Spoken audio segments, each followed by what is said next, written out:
Hello, everyone. We are back again. I am AFAA Master Instructor Jay Guillory, And I'm AFAA Master Instructor Christine Woods. and we are here with your Tuesday teaching tips. So last week, we discussed on-the-spot considerations, and Christine is going to give us a quick recap of that.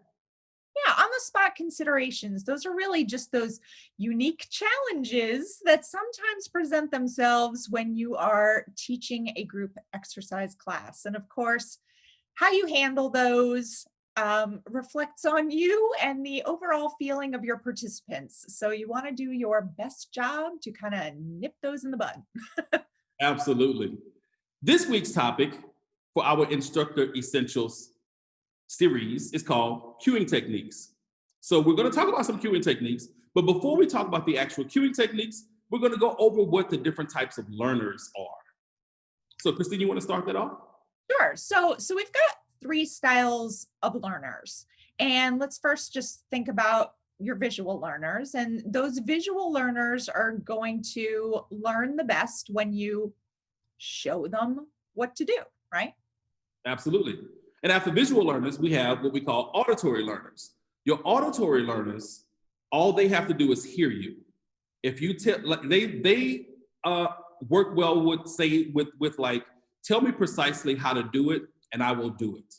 So they're just listening to what you're saying.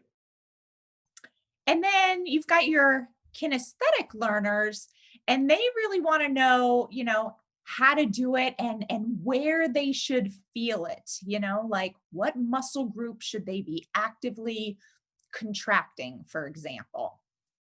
So with those three different types of learners, we also have a lot of cues, or we have a lot of cueing categories that we can use in order to make sure we appeal to those three different types of learners in our classes. So we're going to discuss some of those different types of cueing categories, and we may give you a couple of cueing tips. So first, one of the categories is personal. And this is when you use the microphone for what it's used for. You use people's names. You tell them that they're doing a great job, because those personal touches to your cues make a group exercise class always feel like a personal experience for each individual. Yeah, that's a good one. Yeah, safety. Safety is another, and as you know, if you AFAA certified instructors, right? We really care about safety, and we recognize the importance of safety. And so, making sure you are articulating safety cues while you're teaching, as well as always demonstrating proper form and alignment for safety is really important. So again, your safety cues, make sure they're appealing to both learning styles. Absolutely. And then we come across motivational and inspirational. And this is when you actually get to make that emotional connection with your participants. You get them to think that they are the bomb diggity. You make them feel good. You make them feel like that they're doing something that is worthwhile and worth their time. Alignment cues. So that's one of the things we talk about in our workshops, in our teaching. And one of the best things you can do is make sure you're always starting your classes. Well, not just starting your classes. Alignment cues are something you should be teaching throughout your class, right? So that everybody is aware of their form and alignment throughout. I always make jokes about, when I turn on the crank up the music, right? And say there's a heavy bass and people start moving and grooving, and all of a sudden the form kind of goes out the window because they're just feeling the music. So you need to have those. We all are, right? But we need to have clear and concise ways of bringing them back, right? So again, keep your ears over your shoulders back and down, your chest high, your abs engaged, right? All of those cues to kind of get them back on track. So it's always a good thing to always review those 5 kinetic chain checkpoints when you talk about your alignment cues, because that's where all of your alignment is going to come from, those 5 kinetic chain checkpoints. Good. Respiration. We want to tell people when to breathe, how they should be breathing, because I think breathing is a very good indicator of how hard people are working in some classes, where the effort is on certain exercises. So we always want to remind people when and how to breathe. Rhythmical. I'm like kind of struggling with this one. Rhythmical. I'm trying to think of how I actually help people with rhythm. I know that, I'm very music conscious and I'm very careful with moving with a downbeat, right? And getting everybody started with a march with their lead leg on the downbeat right from the beginning. So I don't know if I just, demo with my feet, and sometimes I'll use my head to nod and make sure people are feeling the rhythm with me. Um, I'm not doing that. but not everybody hears rhythm the same way perhaps you or I do. So it can be really helpful for you to be Right. able to accentuate the downbeat to help people move and stay with the rest of the flow of the class. And I think a lot of times rhythmic cueing and numerical cueing go hand in hand, because that's why we use countdowns. That's Yeah, literally why we use countdowns. So people know when that downbeat is happening. So I right. think if you tie rhythmic into numerical, that they work hand in hand. Right. And yeah, giving people, yeah, so it helps them stay right. That idea of anticipatory cueing, it lets them know what to expect. And of course, we're always counting down, not counting up, right? The 4, 3, 2, and go. Yeah. Absolutely. And then if I look at our next one would be anatomical, because this is when we get to show people how smart we are as group fitness instructors. Because we know that thighs are on chickens, but quadriceps are on humans. Calves are raised on farms. The human body has a gastrocnemius and a soleus.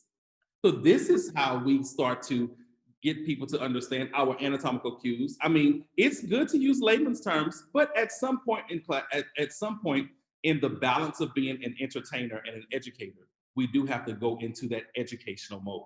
Yeah, and I think that's a really good point. And I will say when I teach workshops, that is one of those things that group fitness instructors often say to me, well, why do I need this? I teach a dance-based like, why would I need this?